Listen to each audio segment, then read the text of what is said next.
Happy Tuesday. It is Tuesday, March the 21st, the 80th day of the year, and there are actually 285 days left in 2023. And welcome to another edition of Tuesdays with Thom.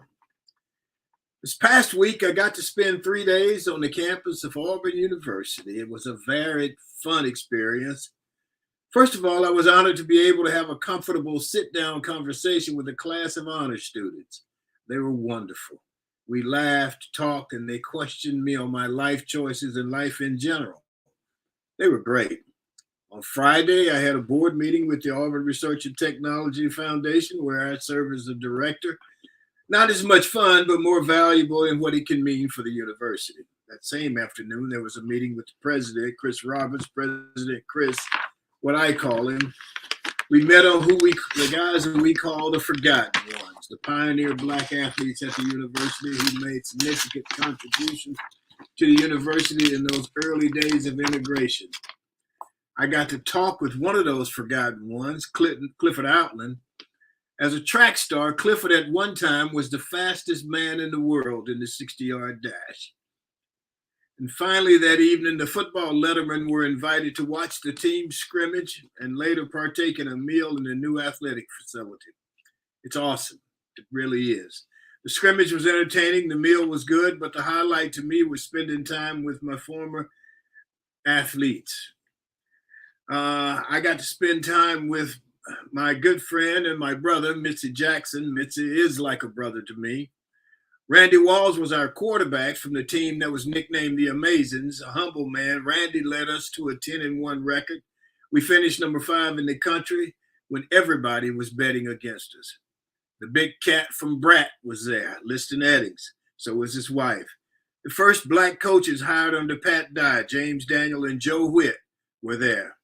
The Cadillac was there. So was Jason Campbell. It was a fun evening. A thank you shout out to Michelle Kesey. Thank you, Michelle, for putting it all together and allowing us to have a great time. Our G-list guest today she makes women's history almost every day. Elizabeth Liz Huntley is an accomplished litigation attorney. She's a dedicated child advocate, author, and lecturer. She practices law at Lightfoot, Franklin & White, LLC in Birmingham. Liz is also a member of the Board of Trustees at Auburn University. We welcome Liz, and we look forward to that conversation. This edition of Tuesdays with Thom, of course, is brought to you by our partners, the Best Girl Consulting Firm.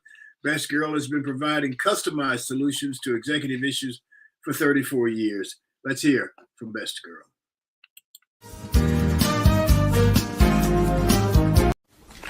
Best Girl is a consulting firm that provides customized leadership, access and inclusion, public relations, communications, and organizational consulting services. Clients include Fortune 500 companies, utilities, higher education institutions, small businesses, and associations. Best Girl's team of consultants, led by Joyce Gilly-Gossam, Emily Hedrick, and Sean Jones, partners with business and education clients to promote organizational effectiveness, communication, motivation, and leadership, with always an impact on the bottom line. Best Girl's customized consulting services include strategic planning, corporate communication, executive coaching, fundraising, and economic development. Best Girl creates a solution that fits your needs. So let's go to our roundtable regulars. We got all of our regulars back this week. We'll introduce Barbara Wallace Edwards and Michael Walker. Good morning, Barbara and Michael. How you guys doing? Good morning, TG. Good morning, Barbara. I'm doing well. I hope you are. Doing great, thank you. Well, let's see now. Michael, we missed you last week. You were you in Washington? Or no, I was in Atlanta last week, but I had a meeting with the association, the National Association of Benefit and Insurance Professionals, and the insurance commissioner was there as a keynote speaker. And I've been doing some projects with the insurance commissioner in the state of Georgia for expanding some Medicaid services and primarily access to health care in Georgia. So I needed to attend that meeting. Okay, well, good deal. You were in Washington the week before that, or the week before that, Right. or something like that. Yes. Close. Yes. I'm getting close. Barbara, how are you? I'm doing well, Thom. Thank you. How are you? I'm doing great. Thank you. So tell me about your weekend. Well, Thom, on Friday, I attended I was in Auburn as well, attending the Women's Summit that was put on by the Auburn Alumni Association, and had a great day. They had a wonderful day of inspirational speakers and panelists, and got a chance to see a lot of my fellow Auburn alums and just friends of Auburn. So it was a great day. Okay, good deal. All right. So, what else you got for us, Barbara? Well, of course, it's Women's History Month, and I want to highlight another outstanding woman, Dr. Marie Maynard Daly.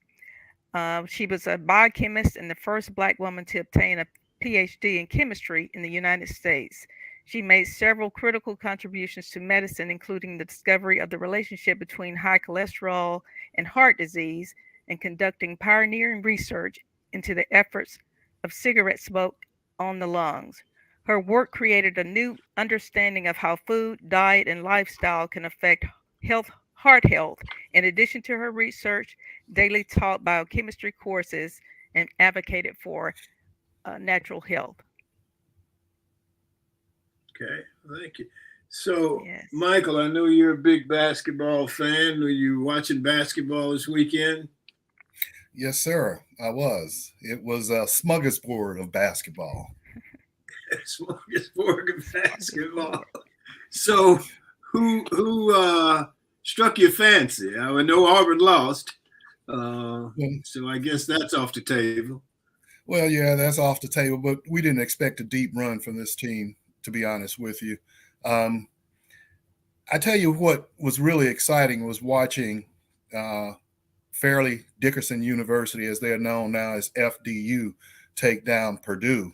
That was just a fascinating gang of contrasting in styles to watch. Okay. And who go ahead, I'm sorry. Well, Fairleigh Dickinson won the game, but the reason that it was so unusual, they were a 16 seed. Right. And Purdue was a number 1 seed, and at one time been a number 1 team during the season, and were thought to be an overall number 1 seed. And the other thing is FDU has the shortest team in the tournament, average height of 6'3", and Purdue was the biggest. Their center 7'4". Yeah, I watched the highlights of that game, Michael, and I was shocked. I mean, I think probably they shocked the world. Nobody was expecting them to take down Purdue. Right. And I think, if I'm not mistaken, just 2 years ago or 3 years ago, they only won 4 games. Right. And they actually were not supposed to be in the tournament. They only got there because another team moved up to Division I, and they have like a year you cannot participate. The year you move up from Division II to Division I, you can't participate. That team was a team that actually won their conference and should have gone, but they had to sit out, and FDU got in. That's great. Okay, sounds good. All right, so I know that looking here at my notes, Barbara, you talked about the Women's Summit. Michael, what else you got for us? Well, I have something. You know, your former president has been saying that he's going to get arrested today. We all do not believe that because he would just call him my former president. Well, I'll just say the former president of the United States. This is called 45. How's that? So anyway, he's been talking about him being arrested today. I don't think that's going to happen. He's probably end up being indicted. They don't take people like that and, put their mug up. There's already been warning that do not take a police mug of Trump and send it out and all that stuff. But what I wanted to pivot to, because Trump has already said if he's arrested, there should be protests. Yeah. So it sounds like he's trying to cook up something else again, right? Well, listen to this. Convicted capital rioter Larry Brock, he concocted a very sinister plan for January 6th. And it involved taking hostages, arresting journalists, cutting off food and water supply to cities that have Democratic voters. Wow. He wrote this plan Christmas Eve, 2 weeks before the J6 riot. And, people are saying that was just, people that were just strolling through the Capitol and all this crap. Well, this plan is even more sinister. He wanted to seize all Democratic politicians, Biden key staff, and select Republicans. McConnell was one of them. Thom was another. And use Al-Qaeda methods of interrogating to assist in gaining valuable intel to overthrow. And this is the last. Wait for it. He wanted to seize national media assets, key personnel, and eliminate them. Wow. Wow. That's sad. Now you have all these people saying these were just people peaceful protesting. No. They were just thundering through the halls of the Capitol. And these people should have gotten off. And he also wanted to make sure that when they overtook the government, all the people that participated in this would be let go and pardoned by President Trump. And he had some issues with Mike Pence, I think. So when people say that, and when that becomes public information, Michael, what you just recorded, you still have people come back and say that's not true. They weren't doing that. And matter of fact, I don't know how they can even. I don't even know how they can let that come out of their mouths. I mean, again, the evidence is all there that it was premeditated. This was all planned out. It actually was a milder protest than many of them wanted it to be. So it's obvious that they intended for it to be a very deadly event. Yes. And all at the urging of the former president. And they were really planning on overthrowing the government. Oh, yes. No doubt about it. So, what a lot of people do not understand, words have meaning, okay? And they have consequences as well for those actions of those words. And people that are elected in positions of leadership have to be careful what they say, because you have people out here that are all in and hanging on every word that they say. And they don't understand this is really politics. And it's all to drum up passion in people based on what they believe. But you cannot go out there and take it as far as this guy, Larry Brock. And the prosecutors uncovered this manifesto. Right. If you will. And Michael, something interesting I heard yesterday on a talk show, they were talking about President Trump and him, asking for protests if he is arrested. And they said it was very interesting. He's not saying his family is going to protest or his family's going to be upset. He's, talking to he's not going to get them in trouble. He's the other people he wants to go out there and they go out and protest. They're the ones that get arrested and end up having to do, time in jail. And so where's his family in all of this? Someone said, well, Ivanka is not going to come out and protest on his behalf for sure. But yeah, he knows he can get to certain people and they'll follow him to the very end. Well, Barbara, I'll take it one step further, and this I cannot understand for the life of me. Trump was telling people not to take the vaccine. Mm-hmm. Now, that's a personal choice. Right. I understand that. Right. But he's telling them not to take it. And he took it. But he took it. And his family members took it. They took it. Yeah. So if I were to believe all the other stuff that Trump would spout out and say, that's the one thing that will cause me pause to think. Mm-hmm. So I don't understand how they justify him taking it, but it's okay, and they still bow at the feet of Almighty. Some of these people are not logical in their thought process, Michael. That's I think that's the only thing I can surmise it to say is they just not able to think for themselves, and they don't take facts and use that to make their decisions. They just go with what someone tells them to do. Well, it's funny. I remember when I was a little kid, my grandparents used to say, "You have to learn to think for yourself," and I said, well, "What does that mean?" Well, if everybody running over there jumping off the cliff, you're going to jump off the cliff just because they did it? Right. And that's what I see in this whole thing here. I was going to say some of these people didn't get that lesson at home. So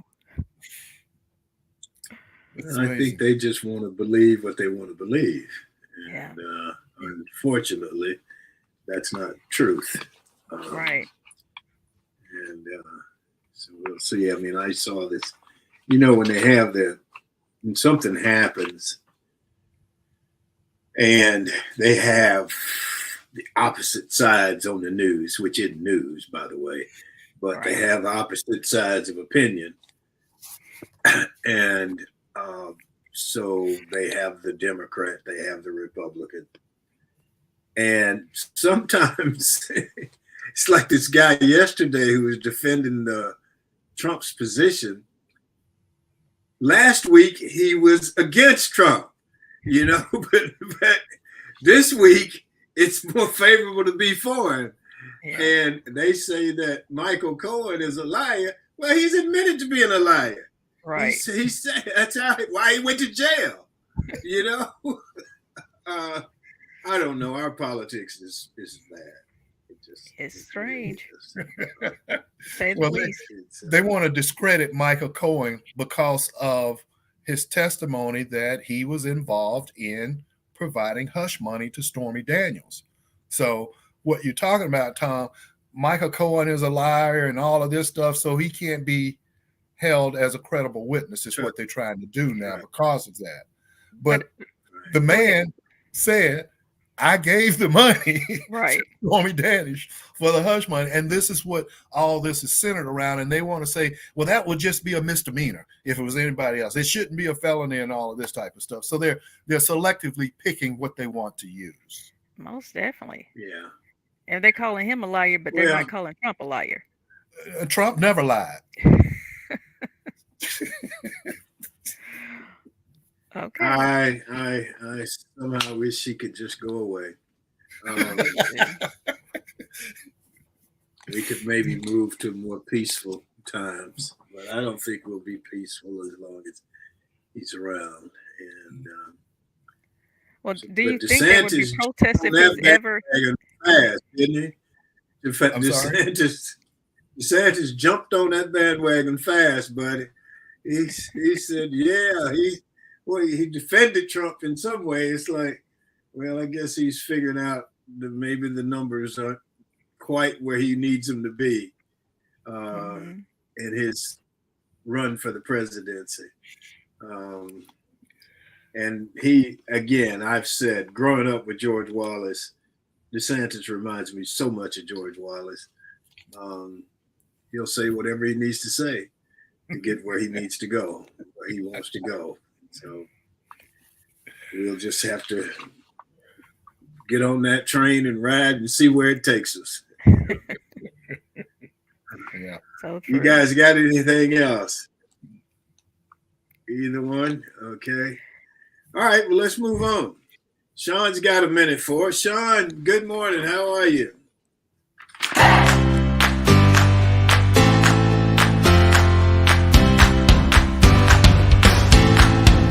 Good morning. My name is Shantia Jones, and this is Got a Minute. This week marks the start of Ramadan, a holy month observed by the majority of the world's 1.8 billion Muslims. It is a month of fasting, worship, service, and spiritual development. It celebrates the creation of the Quran, which is the holy book for people who practice the Islamic faith. The Islamic calendar is based on the lunar cycle, which means that the beginning of each new month starts on a new moon. Ramadan takes place in the 9th month of the Islamic calendar, but because of the lunar cycle, the specific dates for Ramadan vary year to year. This year, Ramadan is expected to begin Wednesday, March 22nd, 2023, and conclude on Friday, April 21st, 2023. So to our viewers that observe Ramadan, I'm wishing you an easy fast. Thank you all for joining in. My name is Shantia Jones, and this is Got a Minute. Thank you, Sean, for that enlightenment. So let's go to the G list. Hollywood has the A list, and here on Tuesdays with Thom, we have the G list. Our G list guest today is Liz Huntley. Elizabeth Liz Huntley is an accomplished litigation attorney, a dedicated child advocate, author, and lecturer. She practiced law at Lightfoot, Franklin, and White in Birmingham, Alabama. She has been selected by Super Lawyers as a Mid-South Super Lawyer and was recently inducted into the Alabama Lawyers Hall of Honor. Let's get Liz on and give her an opportunity to talk about what she's doing. Good morning, Liz. Good morning, Thom. How are you? I'm great. Oh, good. That's great. So let's talk for a minute. You're president and co-founder of the Hope Institute. Can you tell us a little bit about the Hope Institute? I see that smile came on your face, so I know this is something that's dear to your heart. Go ahead.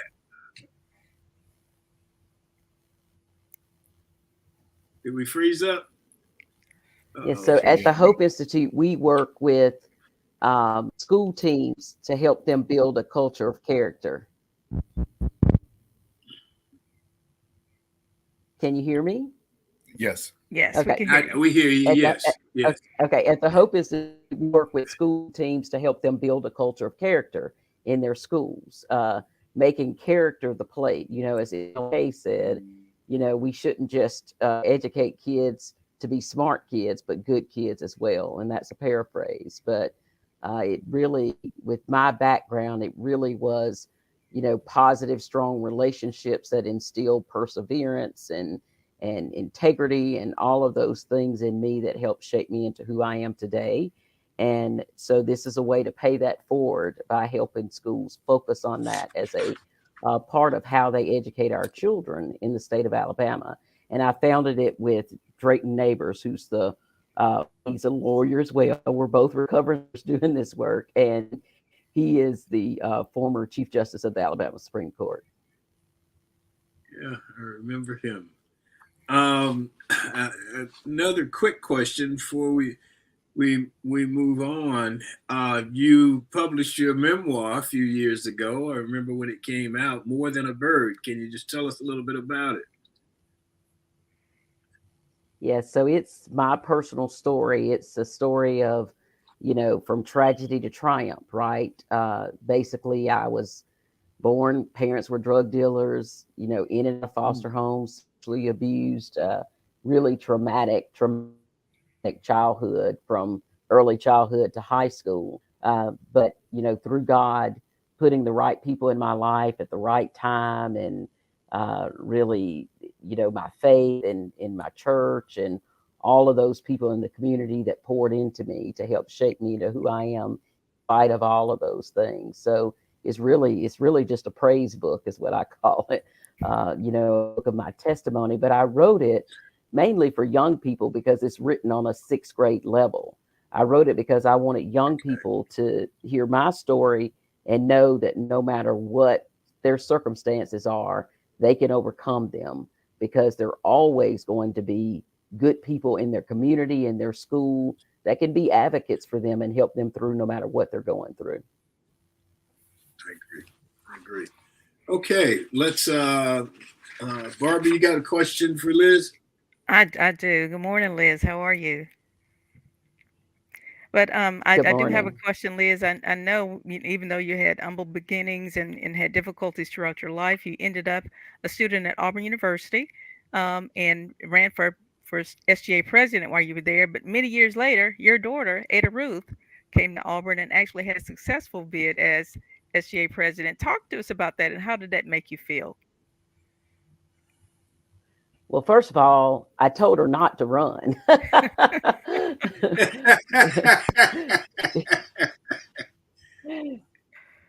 Because of my own personal experience. She did not. because of my own personal experience. I mean, I knew what a challenge it was. I understood the nature of the environment, and wasn't sure how it would turn out. And I knew for me, it was such a thing that I almost treated as something to define me at that moment in my life. And of course, I learned so much from it, and I'd be a different person, had I won SGA president Right. and gone down that path. But she just loved it. She's always been a leader, as a young age, in middle school and high school, and had several folks rallying around her, and decided she would take the leap, and won outright in a field of 4 or 5 candidates, Right. without a runoff. So I was really proud of her. That's great. Good for her. Yes. Good for her. Okay, Michael. Good morning, Liz. Thanks for being with us. And I want to say congratulations on your memoir. It's fascinating, especially More Than a Bird. And I found out how you came upon that title. But I understand your passion is advocating for children. And you're so aptly put, a very elite litigator. Tell me, when you're advocating and you're going to speak and what have you, do you also serve as a guardian ad litem for kids that may be going through a divorce with 2 parents, and it's a situation between both parents want child custody? How do you go in there and determine which parent should be the person with primary care? And the reason why I ask you that is, generally, the mother is the de facto person. But in many instances, just because the law shapes it that way and that's been tradition, does not necessarily mean that she's the better parent for that child. So how do you come to that conclusion? So I do not currently serve as a guardian ad litem for children, but I did at one stage in my career. In fact, I did that for 8 years, where I served as the guardian ad litem in my home county, Chilton County, for children, and not only children that were in the middle of a divorce and needing someone to be their advocate, but children that were, in a personal injury lawsuit that needed somebody to make sure their interests were being protected, as well as children that were abused and neglected. And there were, placement hearings and those types of things were happening. So there's just been a wide range as a GAL. But to your question about determining or at least making a recommendation, because the guardian ad litem will make a recommendation to the court, and then the court will ultimately have the final decision. And so my job was to make a recommendation on what was in the best interest of the children, and sometimes that was the father. I didn't come to the table with this de facto idea that it seems more likely that children should be with the mother. I looked at them in equal standing in terms of who would provide the most structure, and who had exhibited the selfless commitment that it takes to be a parent, in terms of putting the children first and knowing that their needs would be first. And obviously, if there were any indications of parents that were somehow using the children as a pawn in what was going on between the 2 adults, that was an absolute no-no to me. You want a way to get a bad mark by this guardian ad litem, it was for some evidence to surface that was going on. I mean, that's just a no-no, because, we know in early childhood development and in adolescence that, just because parents, I mean, divorce can be an ACE, an adverse childhood experience for children, but it doesn't have to be. There are plenty of children of divorced parents that thrive just as well as children that are in a 2-parent home. And they thrive because the adults are being the type of adults they need to be, putting the child first, putting their little selfish needs, putting the child above those, and finding a way to work together to co-parent so that child can have a healthy relationship with both parents. Great. That's good to know. Yes. Very much so. Barbara? Yes, and Liz, you and I served together on the Children's Village board, and if you could just tell our viewers a little bit about Children's Village, how did you get involved, what it means to you, what kind of activities you have going on there. Let's talk a little bit about that. Yes, so Children's Village is really near and dear to my heart, and I know you too, Barbara. It Yes. is a home for abused and neglected children in the Birmingham area, but children come to Children's Village from all over the state. We've had children, to be there from Auburn, actually. I remember the little family Mm-hmm. that was there that were placed from out of Lee County. So they provide a home, but they don't just provide a home. It's not just a place to sleep and eat and Right. go to school. It is a place of love. I mean, Yes. they really make the place a place of family. Even the way the homes are structured, so it's not some sort of sterile cinder block building. I mean, these are beautiful homes that any of us would live in, Right. and and they make them homey in terms of where you sit down to eat dinner together as a family, and all the things and that we would want for our children. And it's on a beautiful piece of property with the whitewashed fence, and it's just a really, Yes. if you're going to be, and I know what it's like to be in placement from my own childhood. If you're going to be in placement, I mean, this place is about as good as it gets in terms of giving you the structure, giving you the love, the counseling services that are provided, and they make some very good food there too. You eat well, and they make Yes. sure the children get to experience extracurricular activities, and it's really an approach to really helping the whole child. And then they don't stop Yes. there. I mean, when the children graduate, they can continue to be with them, because a lot of people don't know that when you graduate out of foster care, that's it. The services now, Right. you can continue to get a college education as a foster student, a foster care person in Alabama. But as far as the resources from our foster parent and all of those things, you're kind of on your own. You're just sort of released. Right. Right. And that's not what they do at Children's Village. I mean, once a Children's Village child, always a Children's Village child. And they Always. will Yes. continue to support and be available for them for the rest of their lives. Absolutely. And I know with state and federal funding being cut, the Children's Village as well as other organizations like that are facing difficult times, and it's been a challenge with COVID. You haven't had an opportunity to have many of your fundraising activities. So I understand that this year the Cornelius Bennett golf tournament is coming back. You want to talk a little bit about that? Yes, we're so blessed that Cornelius gives of his time and resources to support Children's Village with the Cornelius Bennett Celebrity Golf Tournament. He brings athletes from all over the country into Birmingham to host a celebrity golf tournament. This year, it will be on May 22nd. We invite all the listeners to go to viewers to go to Children's Village website, and it's childrensvillagebirmingham.com, and check it out. It's a great time in Birmingham at a great course with some fun Auburn, Alabama celebrities. Get a little rivalry going sometimes there as well to mix it up and make it fun. Have a great silent auction with all kinds of cool things. We have something for everybody's appetite in terms of the silent auction, and it's just a great event for a great cause. That's great. We hope to have Cornelius to come on the show and talk about it. So maybe you can help us put that in place. That would be great. Yeah. Okay. Liz, can you give us the contact information again for those who didn't get it the first time? Yes, childrensvillagebirmingham.com. Good. Okay. We have it in our chat.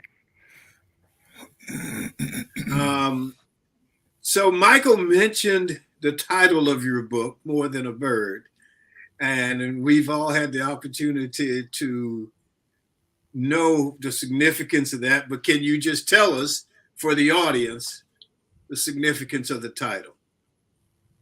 Sure, and I'll try to keep myself together, because that's I'm a pretty strong person, but that's the one place that takes me there, if you will. Just because it's not because it's a place of sadness, but it's a place of such deep gratitude for me.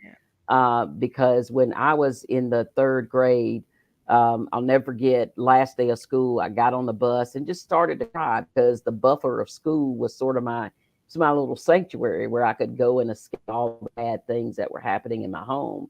And 2 weeks after that, my Aunt Liz invited me to this church with her. And I went, being honest, not because I wanted to learn about God. I went because it was the Bible study at night when the bad stuff happened in my house. So I went to this church with her. And when I went, the first thing the preacher said is, I want everybody to get out your Bibles. And if you don't have one will be provided to you. And nobody had ever really asked me to really read the Bible before. But because of school, I could read and read well, actually. And thank God, because they gave me a King James version of the Bible. But they give me this Bible, and I'm reading through all these stories and experience hope for the first time in my life, because we're reading about this God that had helped all these people overcome all of this stuff. In fact, we finished that night in the book of Genesis with the story of Joseph, and that, which really aligned in many ways with my own life story, because of all the trauma he experienced as a young child, but then how God took that tragedy and turned it into triumph and helped him save 2 nations from famine and starvation. And so I was inspired by that, went back the next Wednesday, and we read through several scriptures, and we ended that night in Matthew 6:26, and I'll paraphrase. It says that if God will take care of the fowls of the air, and they neither sow nor reap, then he'll take care of his children. Aren't they better than a bird? Wow. Well, the tragedy in that moment, because the preacher was saying, you got to know that you're more than a bird, was that I struggled with whether or not I was more than a bird. Because when I looked at the birds, they seemed to have it better than I did. Wow. But then the preacher said this. He said, you know that you're more than a bird because God will send people to love you. He will send people to love you even when folks aren't doing what they're supposed to be doing in your life. And when he said that, it was just like a light bulb came off in me. I mean, I started to think about my school. I started to think about in the community that poured into us, and people that came in our community and supported us. And I just, faith just came into my heart that night, and I professed Christ and began my spiritual journey of learning how to live my life through the Word of God, and how to use school, the great equalizer, as an opportunity for a better quality of life here on earth. And I'll tell y'all, from preschool to law school, God always sent people to love me. Wow. And that's why it was, more than a bird just had to be the name of the book, because that's really what it's about. Yeah. It's amazing that, I mean, you went from elementary school, lower elementary school, to when you put the book together, but that stayed with you all that time. Yes. And you came up with that title. Michael, Barbara, one of you got another question? Absolutely. First of all, you obviously are a strong-willed person and have tremendous intestinal fortitude and great mental well-being. So congratulations to you. But given your background and what's going on today, and right now, there's a big emphasis now on mental wellness, mental well-being. As a matter of fact, I'm doing a leadership summit, and we're going to focus on mental health now in the workplace. Would you not think that some of the issues we may be having now could be from kids that came from a situation like you? And if so, are you doing anything as far as mental wellness for them?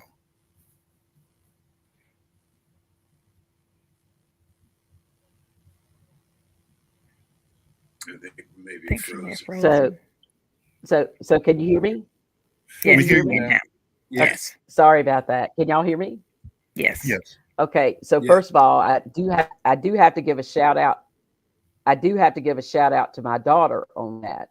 Her whole platform when she ran for SJ president at Auburn was on mental health and well-being. She has anxiety disorder, but she's a very high functioning person, with that disorder and receives, therapy, to help her cope and manage that. At Auburn, we know that 50 something percent of our students engage in some way with mental health services. That number usually surprises people because we have very bright students at Auburn. I mean, median ACT 28, 29 to get in, those types of things. But it's a real issue, particularly for this generation. And, it's linked a lot to childhood traumas. Right. And I know that it is, and these traumas don't discriminate. I mean, some people think they only exist with, poor minority children that are going through the types of things that I went through.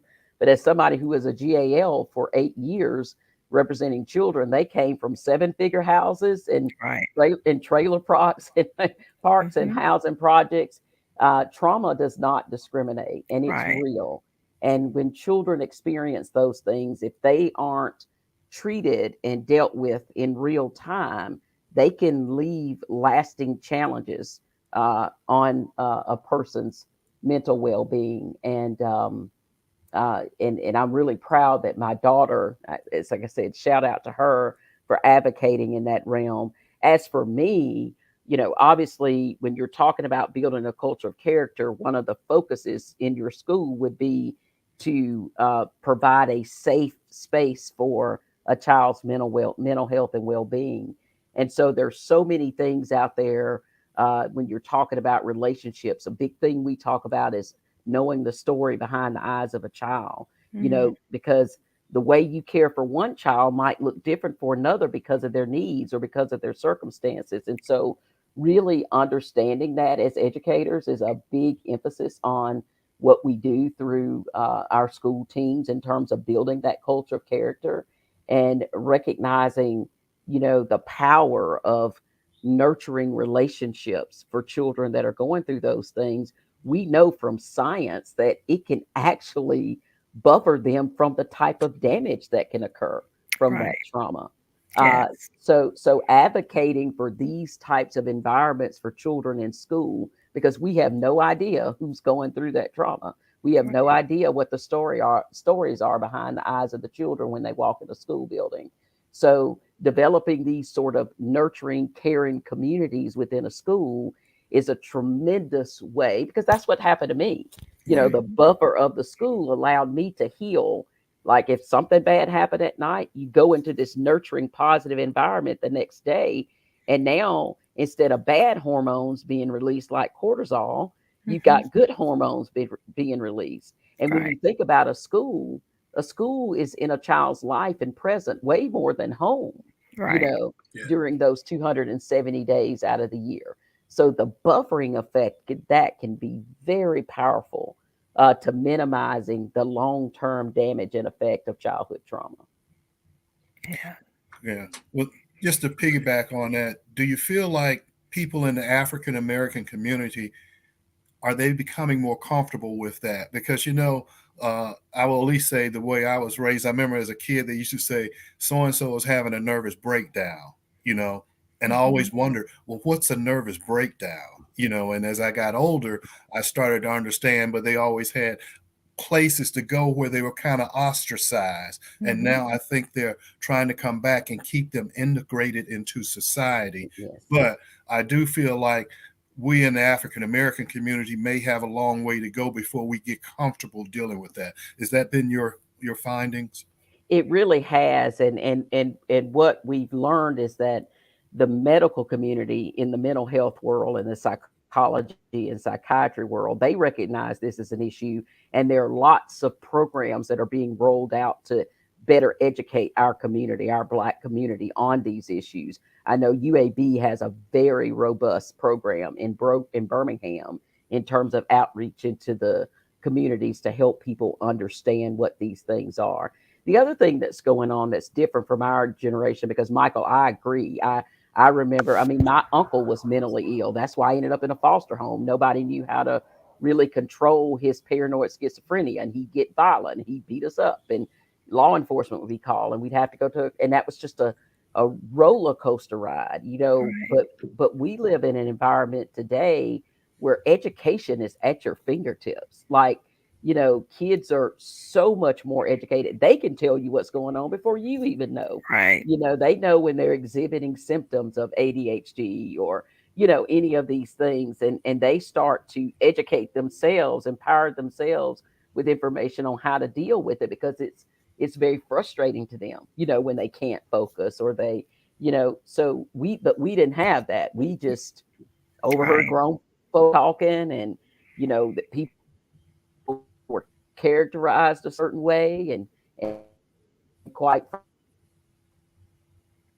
frankly, many jokes, and being labeled as crazy, if you will. Right. And then there's the sort of, for Black women, the silent, depression that's dealt with for Black women, particularly because the strong role that's sort of expected, of Hmm. Black females in our community, particularly our single mothers, and so those things that really create a lot of anxiety and a weight on them emotionally. We're starting to talk about that now, and we're starting to recognize that that's a real thing, and that's just as important as treating somebody as it is to prevent diabetes or hypertension or all of those other things. It's just something we can't see, but it's very real. Thank you. I think we're also learning that whereas in the past, athletics and athletes were supposed to be big and strong and didn't have issues like this, we're now finding out that there are plenty of issues like this in terms of Yes. athletics, and that it's not something to be hid. It's not something to be ashamed of, so to speak, Right. and it's So, something that they Thom, can over. Thom, to that point, just at Auburn alone, I mean, and this is public information anybody would have access to. When we first hired counselors specifically for athletes, because for the university, because they experience a different set of circumstances than a non-athlete student at Auburn. And initially it started out as one, but the need was so great and the wait list was so Mhm, long that we had to quickly double the amount of counseling staff that was mhm, offered to the athletes. mhm, Wow. And mhm. that's just a one example of, you know, how great the need is for students to be able to unpack things. And because, let's face it, our children today, and I call them children, but our young adults, our teenagers, it's a different day. These kids are being asked to be paraprofessionals to a great extent, to get your Mhm. college scholarships, to get to be a student. I mean, kids are playing competitive travel ball, quasi professional sports in elementary school, Hmm. I Mhm. mean, it Mhm. is a whole different set of pressures, that are on them. And and because of that, it comes with a need for them to really be able to work through those things in a very healthy, emotionally healthy way. Because if you're this star athlete, you got the world on your shoulders, but you got a lot of pressure and stuff on your shoulders as well Right. that you're not really allowed to talk about. Right. It's like, be grateful, man. You're this, you're that, and so on and so forth. And it just doesn't work that way most of the time. Mm-mm. So before we get out of here, I just want to ask you, you're on the board of trustees at Auburn, and I don't want to. I know we can't get into a lot of the privacy issues and so on. So, but what's it like to be on the board of trustees? Is that I'll just leave that the question. What's it like? What's the experience like? Well, it's challenging.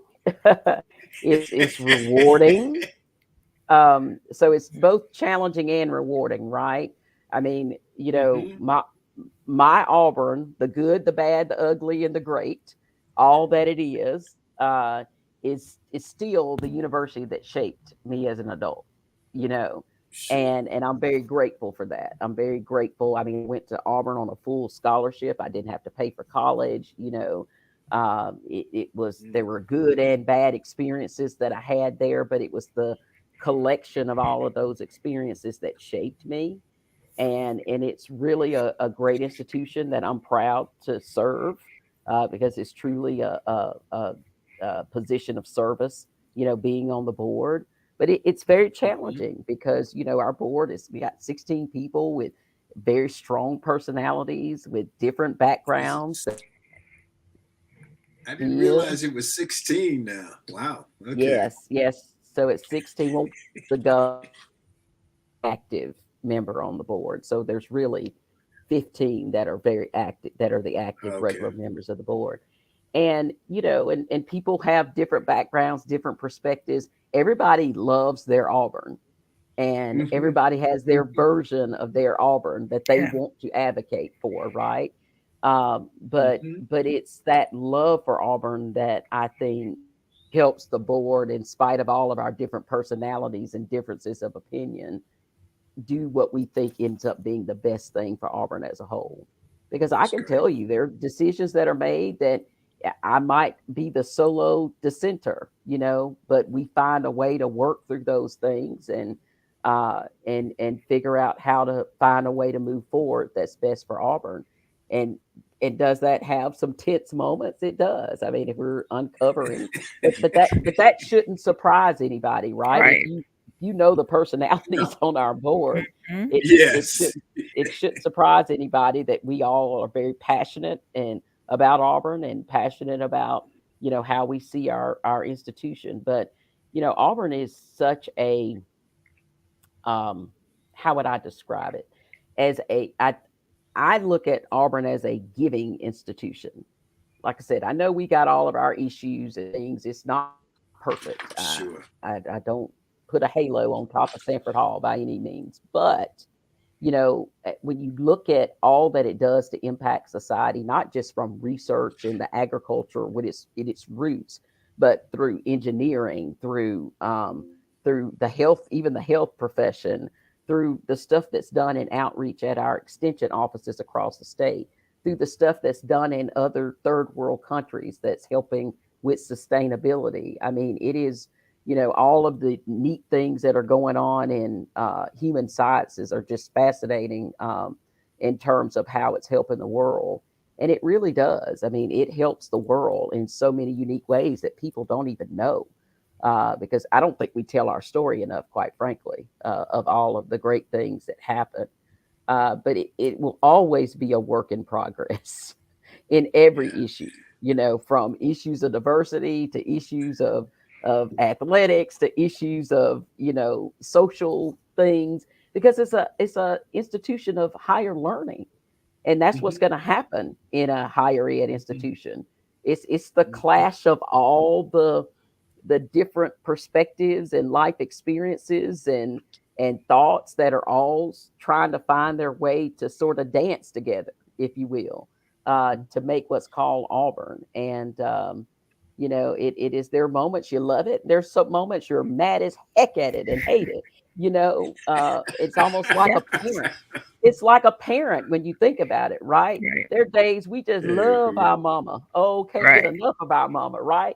And then there are other days where we just go in our room when we're kids and put our face in a pillow and just scream, because you wouldn't dare do it in front of her because you might get knocked in the next week, right? Right. And so it's sort of that way, right? And that's going to happen anywhere where you have different ideas coming together and trying to find a way to dance together. It's inevitable. It has to happen, right? I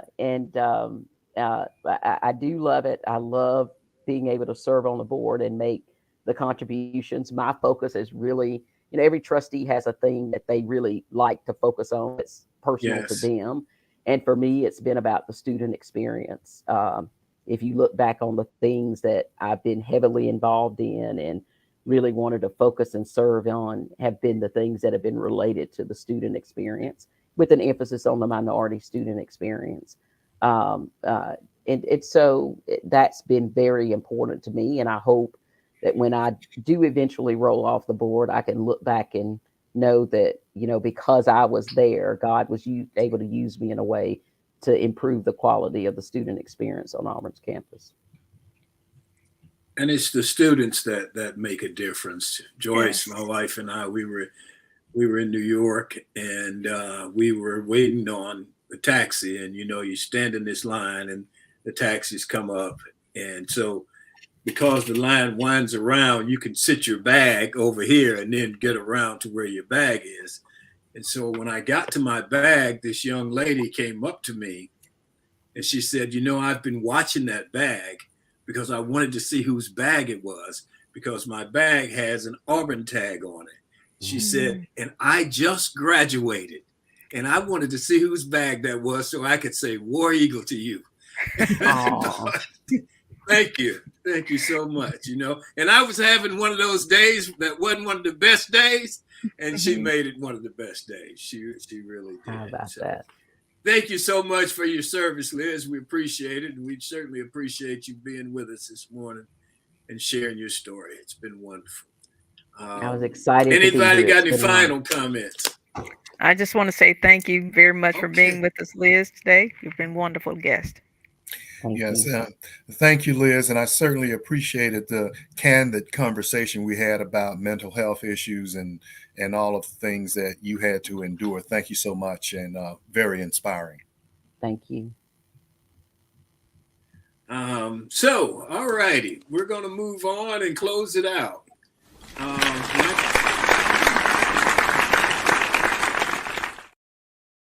Closing commentary for today, or as I see it. This past week, I got to visit my alma mater, which we've been talking about here, Auburn University. It was a meaningful visit. I had the honor of speaking to an honors class. The class is taught by my friend, Sam Johnson. The class is something I do twice a year, once in the fall and once in the spring. This class was so full of energy. I mean, these kids were buzzing when I walked in that room. And because I enjoy the students so much, I generally bring quite a bit of energy with me. But this class out-energized me. They were ready. They had their questions locked and loaded. They made my day. And afterwards, Sam and I went for a glass of wine and dinner at one of my favorite restaurants. And as we were walking back to the car, this young lady ran up to us, nearly out of breath, because she simply wanted to see us, to speak to us, and to say hello. She was a student from last semester's class, and she wanted to simply say hi. And that made me feel good. The class is entitled Being Your Best You. We discuss things like making a difference, the moments of our lives, lifelong learning, decisions, just passing through, writing the film of your life, appreciating differences, teaching people how to treat you, and having as much fun as you can.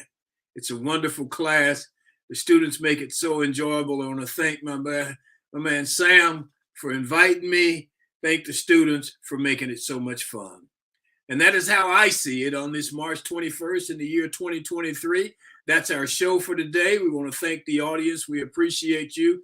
Thank our G-List guest, Liz, and thank our sponsor, Best Girl. Thank Barbara, Sean, and Joyce. Shout out to Lil Emily Hedrick, she and Jay, and Lil Isaiah Remier and I. Hope all is well with you all. Shout out to Dixon. We're glad that you're back and you're 100% again.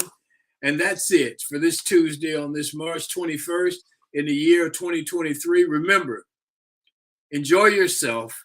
Make every day count. Stay safe. Peace.